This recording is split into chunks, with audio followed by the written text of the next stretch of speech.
Listen to me carefully.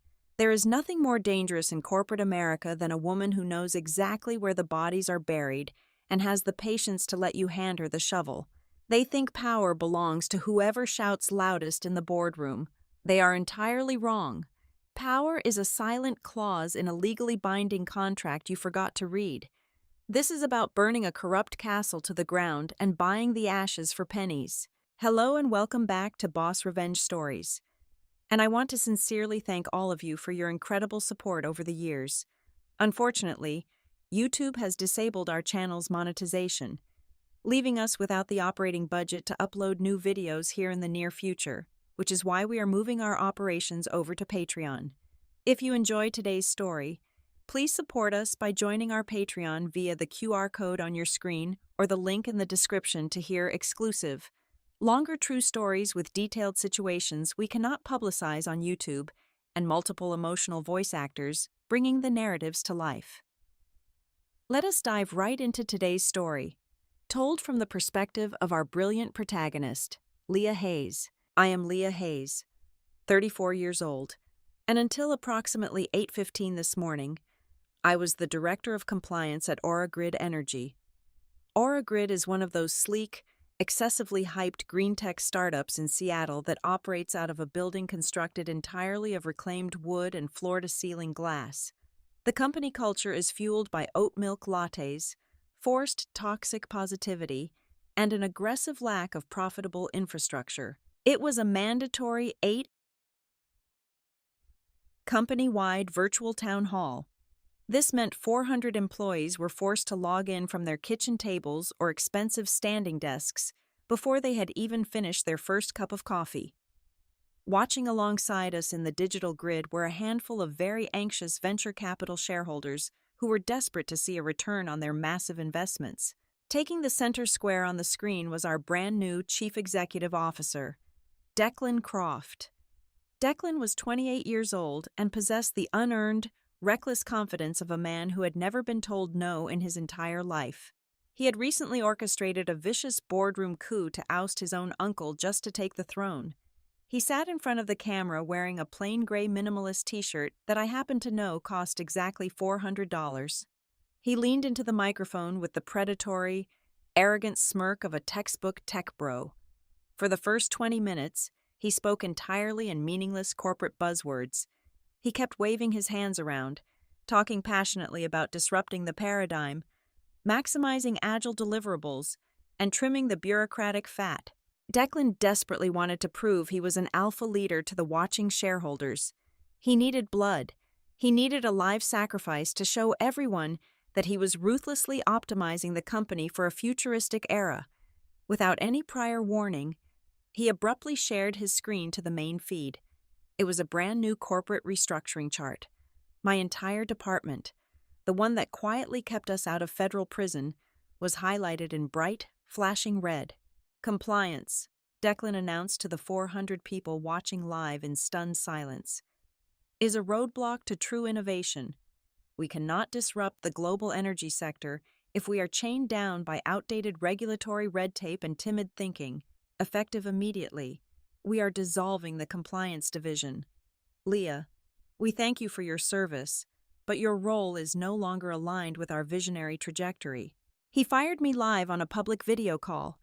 It was a virtual guillotine designed for maximum theatrical humiliation.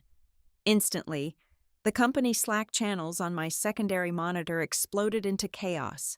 Hundreds of frantic direct messages and notifications poured in like a digital avalanche. Engineers, project managers, and marketing associates were panicking, asking if it was a sick joke, expressing absolute shock that a director was being publicly executed. Declan sat there on the screen, looking deeply satisfied with himself. He was waiting for me to break down. He wanted me to cry. He wanted me to argue, to beg for my severance package, or to yell in anger so he could swiftly mute my microphone and look like the calm, rational victor to the shareholders. I did not give him a single drop of satisfaction. I did not break a sweat. I did not shed a single tear. Nor did I offer a single word of protest. I simply reached over to my mouse, deliberately clicked the button to unmute my microphone, and looked directly into the lens of my high-definition webcam. I gave him the warmest, most maternal smile I could possibly muster. "I accept your decision, Declan," I said, my voice perfectly level, polite, and entirely devoid of fear. "I will leave my laptop at the front desk," before he could even process the sheer lack of resistance. I clicked the red button and logged off the call permanently. I stood up in my empty office, reached behind my desktop, and unplugged my custom mechanical keyboard. I grabbed my favorite insulated coffee mug from the desk, slung my leather tote over my shoulder, and walked straight out of the pristine glass doors. I walked away without a backward glance, knowing with absolute certainty that Declan Croft had just activated a catastrophic trap he did not even know existed. The drive away from the Seattle city center was remarkably peaceful. I did not speed. I did not grip the steering wheel in a white-knuckled rage. Instead, I drove steadily toward a quiet, forgotten diner sitting right on the edge of the Puget Sound.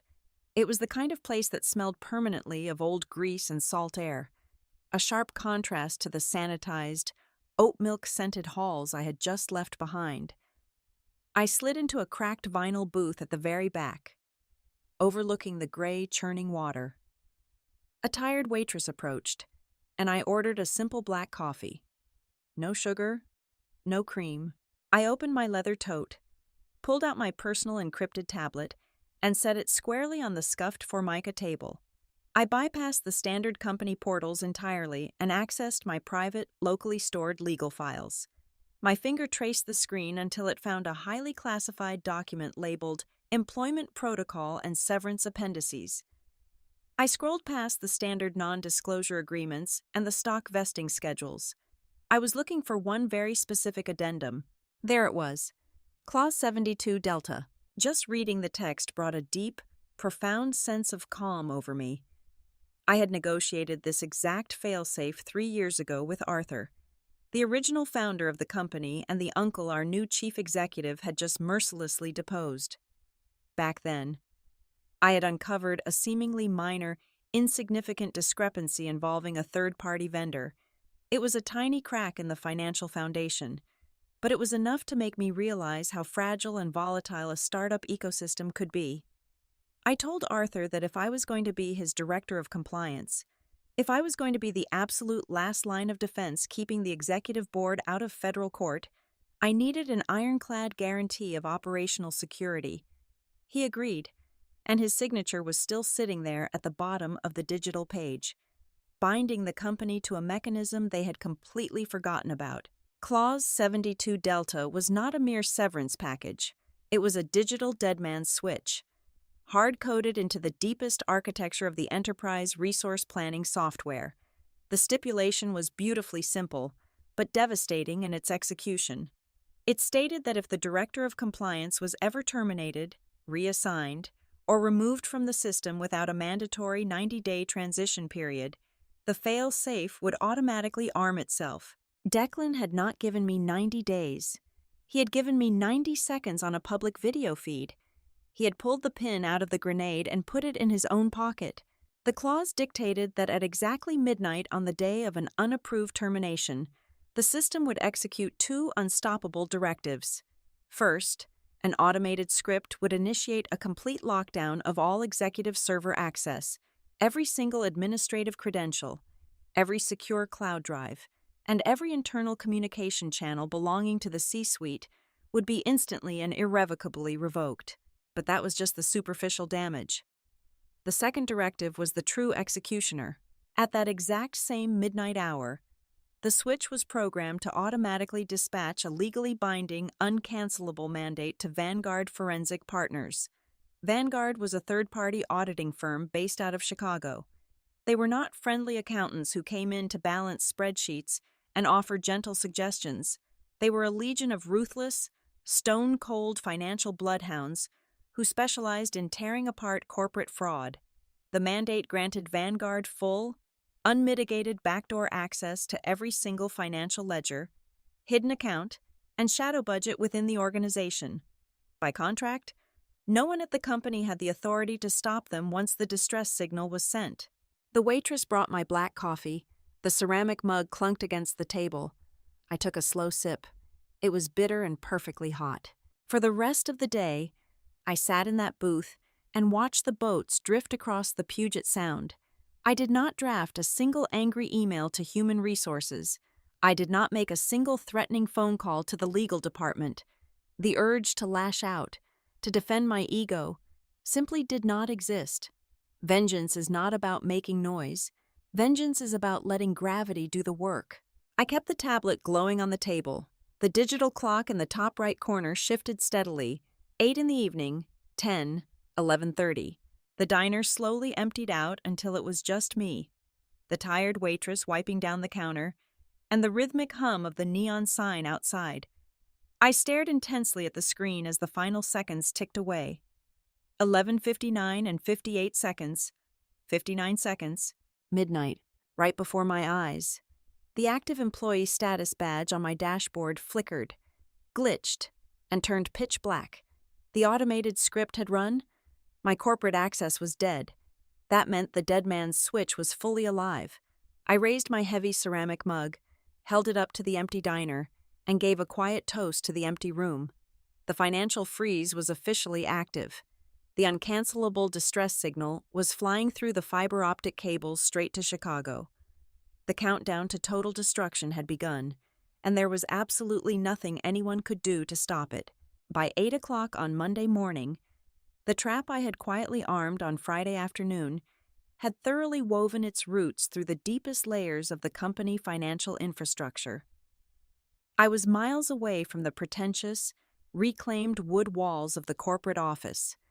Instead, I was lounging comfortably on my living room couch, wearing oversized gray sweatpants and a faded vintage band shirt. I had a fresh pot of dark roast coffee brewing in the kitchen, and the morning sun was spilling warmly across the floorboards. It was the absolute picture of suburban tranquility. Across town, however, tranquility was bleeding out onto the floor of a high-end downtown restaurant.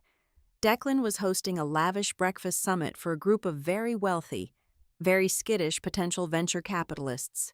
He had eagerly ordered the premium catering package, complete with imported caviar blinis and artisanal pastries, desperate to project the image of a titan possessing unlimited capital. When the check arrived, totaling precisely $2,000, he smoothly handed over his heavy metal corporate black card. He undoubtedly expected the waiter to return with a receipt and an obsequious bow. Instead, the waiter returned with a plastic tray and an apologetic grimace, informing the chief executive officer of a prominent green tech startup that his card had been unceremoniously declined. Declan likely played it off as a bank error or a minor administrative hiccup, whipping out a personal credit card while quietly fuming. But that humiliating breakfast bill was merely the first raindrop of a massive hurricane. While he was apologizing to his investors and desperately trying to save face, the rest of his executive suite was arriving at the headquarters. They balanced their expensive oat milk lattes and opened their ultra-thin silver laptops, one by one.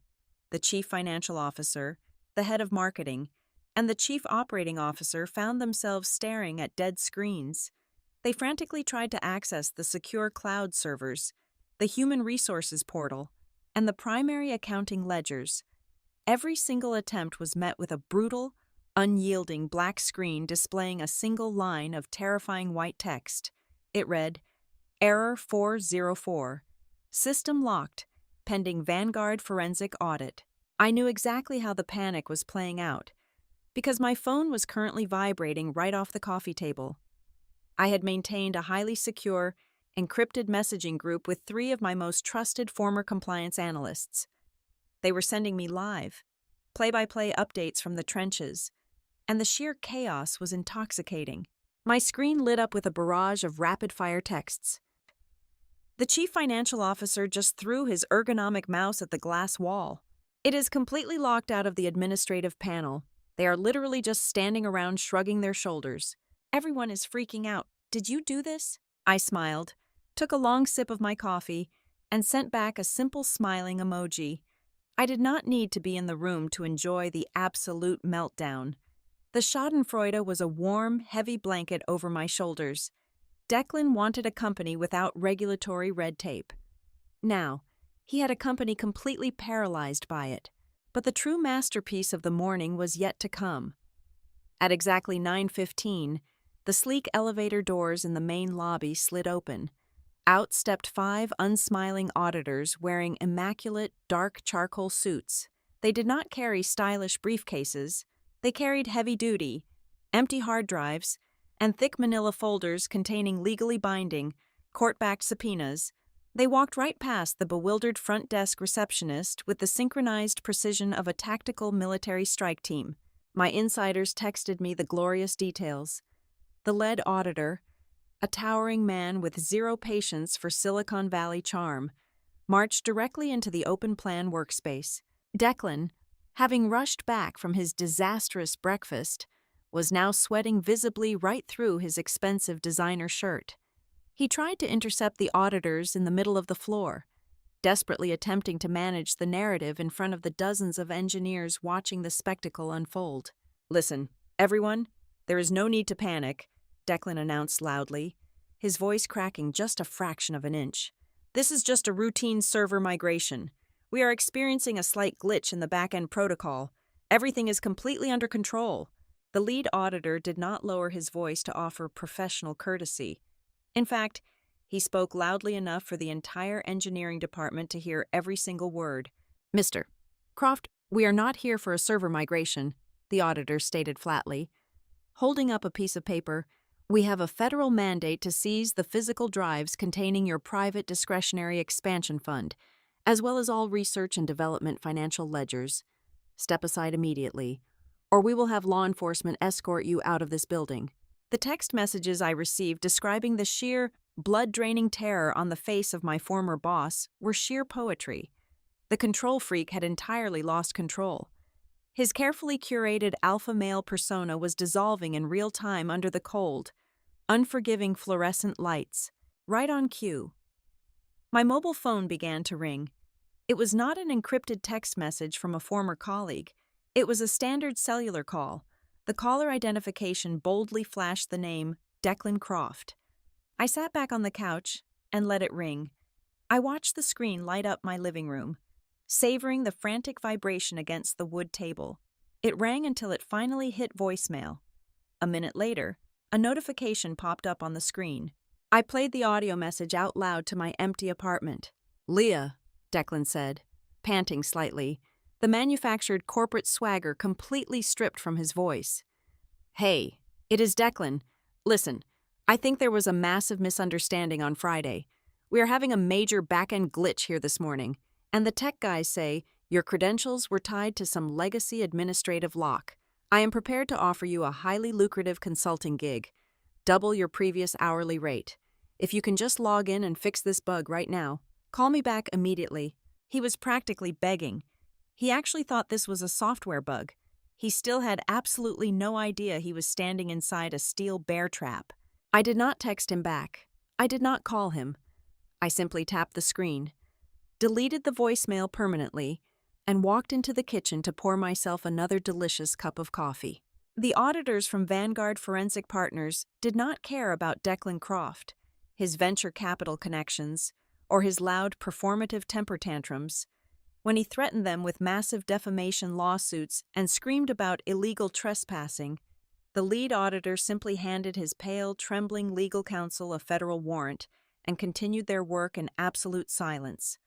Vanguard auditors were not there to look at the petty cash drawers or balance the quarterly travel expenses. They bypassed the standard accounting software entirely. They dug their digital claws straight into the heavily encrypted architecture of the company servers. They were hunting for a ghost in the machine, and with the backdoor access I had legally granted them, it did not take them long to find it. Buried deep within the restricted executive drive, locked behind 3 layers of biometric security that Vanguard easily bypassed with a court-ordered skeleton key, was a highly classified folder. It was simply labeled Project Apex. Back in my apartment, miles away from the collapsing corporate headquarters, my secure laptop chimed with a harsh, metallic notification. It was an anonymous data drop, sent through a highly encrypted, decentralized network. Someone inside the building, a brave whistleblower who had watched me quietly shield the department for 3 years and respected my meticulous methods, had managed to mirror a fraction of the Vanguard findings before the internal system was completely locked down. I sat forward on the couch, the warmth of the morning completely forgotten, and opened the zip file. My eyes scanned the dense, chaotic spreadsheets and the hidden financial routing numbers. The glossy progressive veneer of our beloved green tech startup instantly began to rot away on my screen, revealing the dark, illegal underbelly I always suspected was there but could never definitively prove. According to the raw, unedited ledgers in front of me, exactly $5 million was missing from the core operational budget. At first glance, a cynic might assume Declan was simply a greedy, arrogant kid skimming off the top of the corporate treasury to fund his lavish, curated lifestyle, a private jet lease, a hidden portfolio of luxury sports cars, or perhaps a massive, untraceable cryptocurrency wallet to hide his wealth. But as I methodically traced the routing numbers through a complex labyrinth of offshore accounts and domestic dummy corporations, the truth became infinitely more sinister. This was not a simple case of corporate embezzlement. This was a highly sophisticated, desperate, and deeply criminal cover-up. The $5 million had been systematically siphoned out of the research and development budget and funneled directly into a domestic shell company registered under a fake name in Delaware. I pulled up the public records for the Shell Corporation and cross-referenced their operating expenses with our internal logistics map. That was when the first major twist of the knife hit me. Cold and sharp, Aura Grid Energy had built its entire multi-billion-dollar valuation on a single flagship product, a revolutionary, high-capacity green battery that supposedly manufactured zero waste and left zero carbon footprint. It was the holy grail of the modern renewable energy sector, the miraculous product that made Declan the absolute golden boy of Silicon Valley. But the data illuminating my dark living room told a terrifyingly different story. The battery was a fundamental fraud. During the intense manufacturing process, the prototype batteries produced a highly unstable, intensely toxic chemical runoff. It was a hazardous, corrosive sludge that required incredibly expensive, heavily regulated disposal methods to neutralize safely. Declan knew that if the board of directors, the investors, or the Environmental Protection Agency found out about this toxic byproduct, the company would be shut down overnight, and his genius reputation would be destroyed. So he hid the poison. He used the missing $5 million to fund the Delaware Shell Company, which existed for one single, horrifying purpose. The Shell Company was actively paying massive, untraceable cash bribes to a vast network of corrupt local waste management officials across the Pacific Northwest. Instead of treating the hazardous runoff safely in specialized facilities, these paid-off officials were loading the toxic sludge into unmarked tanker trucks in the dead of night. They were driving out to remote, rural ravines and illegally dumping thousands of gallons of carcinogenic waste straight into the soil and the local groundwater. To complete the illusion, the Shell Company then generated perfectly forged environmental compliance certificates, feeding them back into the Aura Grid system to keep the federal regulators completely blind to the destruction. Declan was not just a terrible chief executive officer who liked firing people to look tough. He was an environmental terrorist, actively poisoning the local water supply to artificially inflate his stock price. The sheer scale of the felony was staggering. This was no longer just a story about a bruised ego, a toxic workplace, and a wrongful termination. This was a high-stakes criminal conspiracy, and the blast radius was about to wipe Aura Grid off the financial map entirely. Secrets of this massive magnitude simply cannot remain buried when Vanguard is in the building. By 1 o'clock in the afternoon, the corporate firewall had completely collapsed under the weight of the truth. Anonymous sources within the panicked legal department leaked the presence of the auditors to the press. The major financial blogs, cable news networks, and tech outlets caught wind of the raid, and the breaking news alerts hit the internet like a synchronized carpet bombing. They did not even have the full story about the toxic waste yet. But the phrase forensic fraud audit paired with federal subpoenas was enough to trigger a total massacre on the trading floor. The private valuation of Aura Grid Energy plummeted by an astonishing 40% in exactly 3 hours. Panic selling on Wall Street is a vicious, uncontrollable wildfire. The massive institutional investors, the ones who had staked hundreds of millions of dollars on Declan and his visionary genius just months prior, immediately initiated emergency withdrawal protocols. They pulled their funding and publicly distanced themselves from the sinking ship, releasing statements to protect their own liabilities. Inside the pristine glass walls of the headquarters, the atmosphere turned into a suffocating graveyard. My internal contacts sent me the final, pathetic update of the chaotic afternoon. Declan was trapped inside his executive office. The smart glass blinds were drawn tight, but the expensive soundproofing was not nearly thick enough to hide his absolute, total unraveling. He was screaming at his high-priced defense attorneys on speakerphone, his voice ragged, breathless, and hysterical. The brutal reality of the situation had finally pierced his arrogant armor. He realized that my polite, quiet departure on Friday morning was not a weak surrender. It was a flawless death sentence. I had not just ruined his reputation or dented his massive ego. By triggering the Vanguard audit, I had ripped the floorboards out from under his entire criminal enterprise and handed the evidence directly to the authorities. Unable to cope with the walls physically closing in around him, Declan completely lost his mind. He grabbed a heavy, solid brass desk lamp and swung it with all his remaining might, physically shattering the massive, custom-built glass whiteboard in his office. The spectacular, deafening crash echoed across the entire engineering floor, serving as a perfect auditory metaphor for his shattered empire. He fell to his knees amid the sparkling shards of broken glass, sweating through his designer clothes, finally understanding the cold, hard truth. He was not just going to lose his company and his fortune, he was going to spend the next 20 years rotting in a federal prison. The invitation did not come through official corporate communication channels. It arrived via a hand-delivered, wax-sealed envelope handed to my apartment concierge at exactly 4 o'clock on Tuesday afternoon. The instructions enclosed were brief and demanding.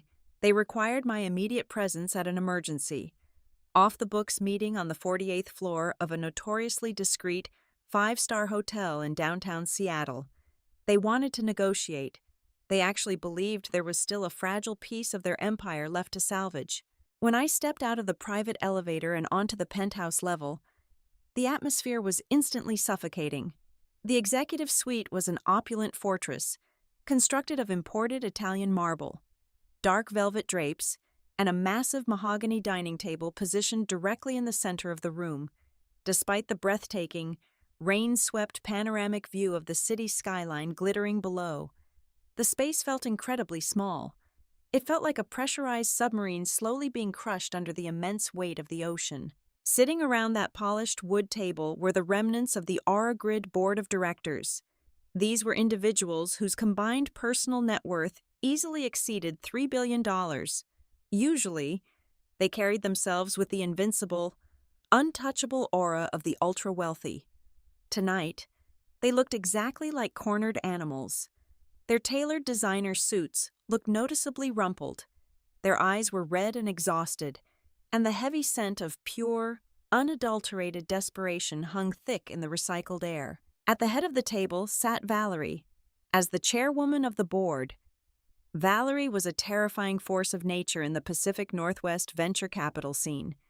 She possessed a ruthless, calculating intellect and a highly publicized reputation for financially destroying anyone who dared to oppose her mandates. She did not stand when I entered the room.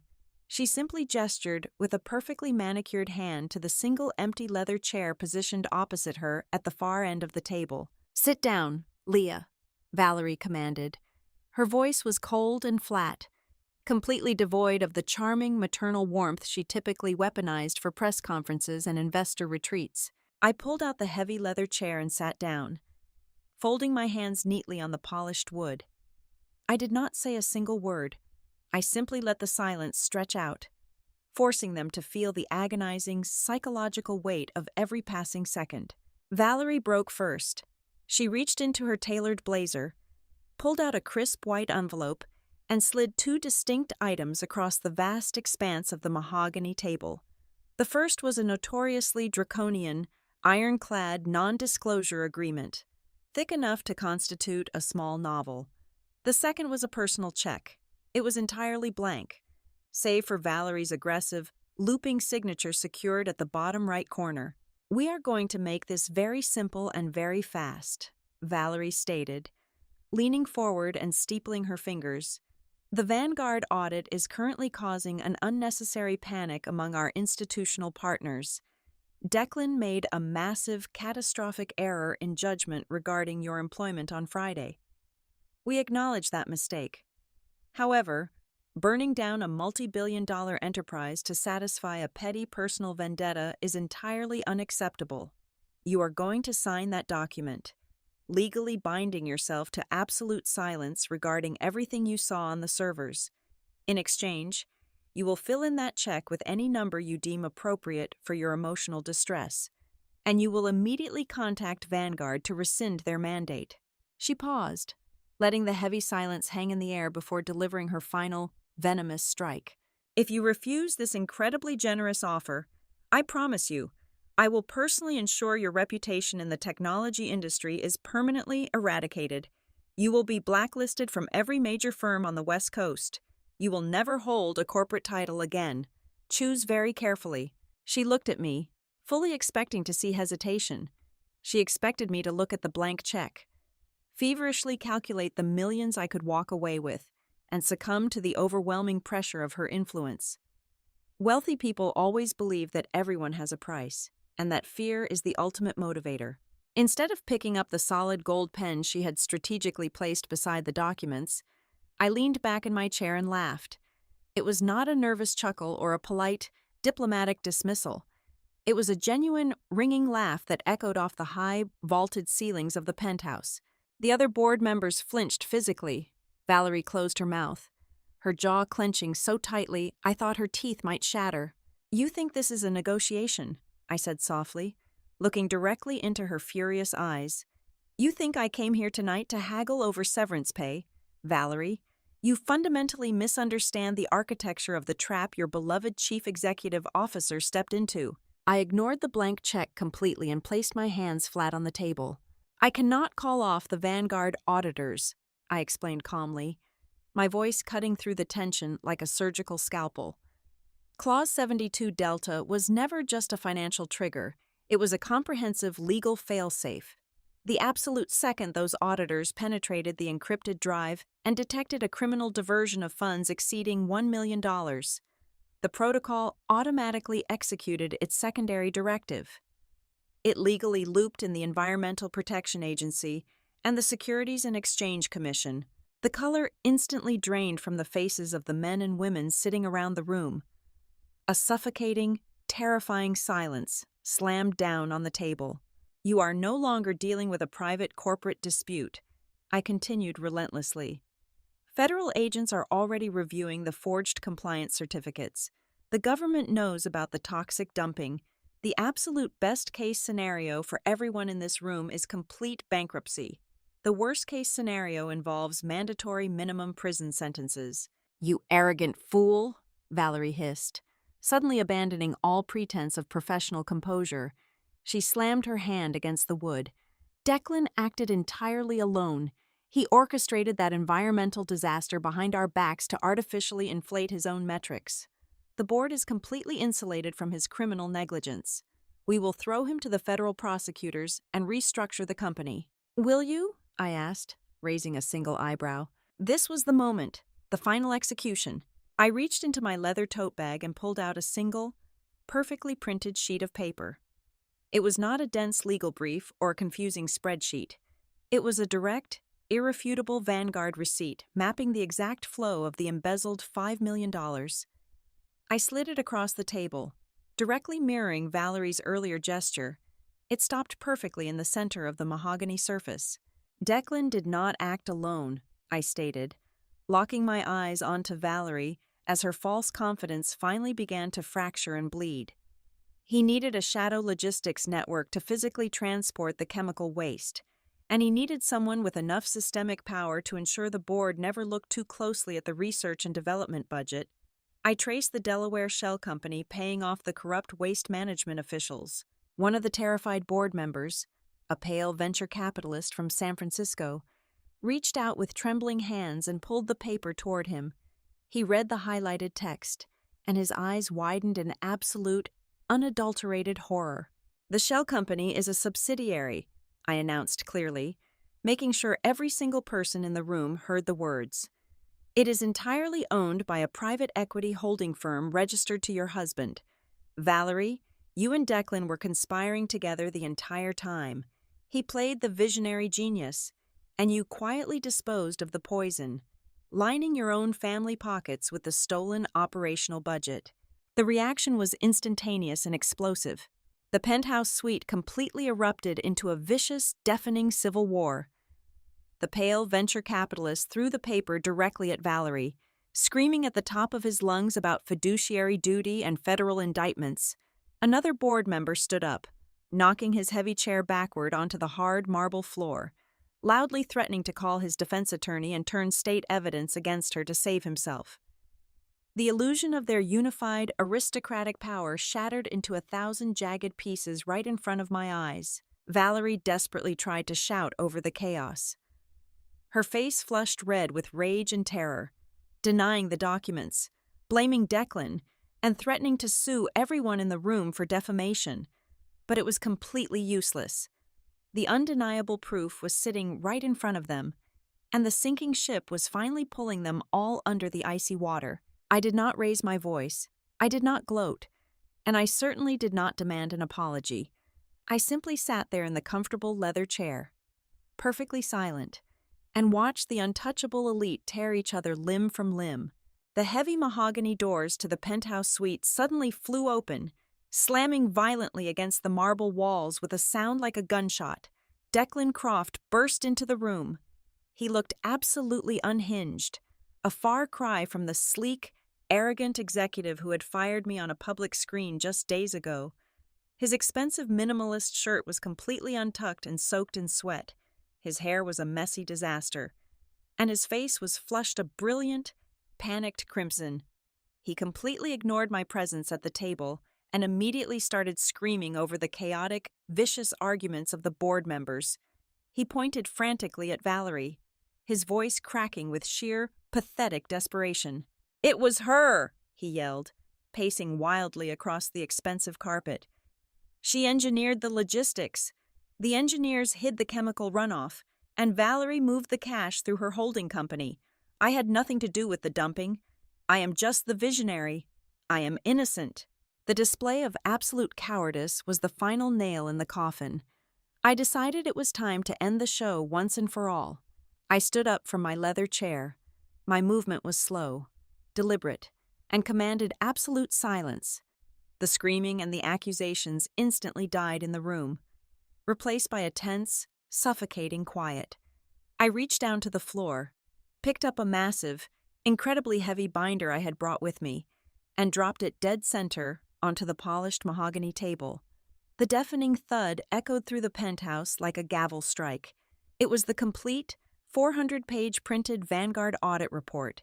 Every single stolen cent, every offshore transfer, every fake invoice, and every bribed local official was meticulously documented, verified, and cross-referenced. I looked directly into Declan's terrified, bloodshot eyes. I did not yell. I did not gloat. I spoke softly, forcing him to strain his ears to hear his own destruction. "You wanted to prove you were an alpha leader," I whispered, holding his gaze until he physically flinched. "You fired me on a live public feed just to look tough in front of your shareholders. But while you were busy trimming the bureaucratic fat and bragging about your disruption of the market, Declan, I was busy blind copying the federal authorities on every single one of your illegal wire transfers, as if responding to a perfectly timed theatrical cue." The heavy suite doors opened once more. 2 stern hotel security guards stepped inside, flanking a pair of imposing, Unsmiling federal agents wearing dark windbreakers with the letters FBI boldly emblazoned across the back. They bypassed the stunned, frozen board members and walked straight toward the former golden boy of Silicon Valley. Declan collapsed to his knees right there on the imported marble floor, sobbing uncontrollably like a frightened child. As cold steel handcuffs were ratcheted tightly around his wrists, they dragged the crying prodigy out of the penthouse, ending his lucrative career with a public, humiliating perp walk through a five-star hotel lobby. Seeing the reality of the situation, Valerie silently stood up. Her face was the color of ash. She grabbed her designer handbag, formally resigned her position as chairwoman of the board right on the spot, and practically sprinted out of the room to call her criminal defense attorney. The remaining board members sat completely frozen in their chairs. They looked at me not with anger, but with absolute, reverent terror. The pale venture capitalist from San Francisco finally found his voice, his hands shaking as he leaned over the table. He practically begged me to come back to the company. He offered to triple my previous salary, give me a senior executive title, and grant me total autonomy if I would just return as the director of compliance and navigate the sinking ship through the impending federal fallout. "I am not coming back as an employee," I replied calmly, grabbing my leather tote bag and slinging it over my shoulder. "Over the past 48 hours, while your stock valuation plummeted to the absolute floor, I have been making some calls. I partnered with Arthur, the original founder you all so eagerly tossed aside to appease a 28-year-old child, and a massive private equity firm based in New York. We just bought a controlling interest in Origrid Energy for absolute pennies on the dollar." I looked around the room, taking in their shocked, defeated faces, and gave them one last, triumphant smile. "I am not here to fix your compliance department. I am here to tell you to clear out your desks. I am your new chief executive officer." With that, I turned around and walked out of the glass doors, leaving the corrupt, crumbling castle burning beautifully in my wake. Thank you so sincerely for listening to this story today. Where in the world are you tuning in from right now? Please let us know down in the comments, as we love seeing our global community. If you found today's story entertaining and satisfying, we humbly ask for your help. As mentioned, YouTube has disabled our channel's monetization, leaving us without a budget to operate here. Therefore, we will not be uploading new videos in the near future and are fully transitioning our operations to Patreon. Please support us by joining the Boss Revenge Stories Patreon to hear the absolute best, exclusive true stories that we simply cannot publicize on YouTube due to their intense and detailed nature. You can easily join by scanning the QR code on your screen or by clicking the Patreon link provided in the video description or the pinned comment. Thank you from the bottom of our hearts for keeping these stories alive.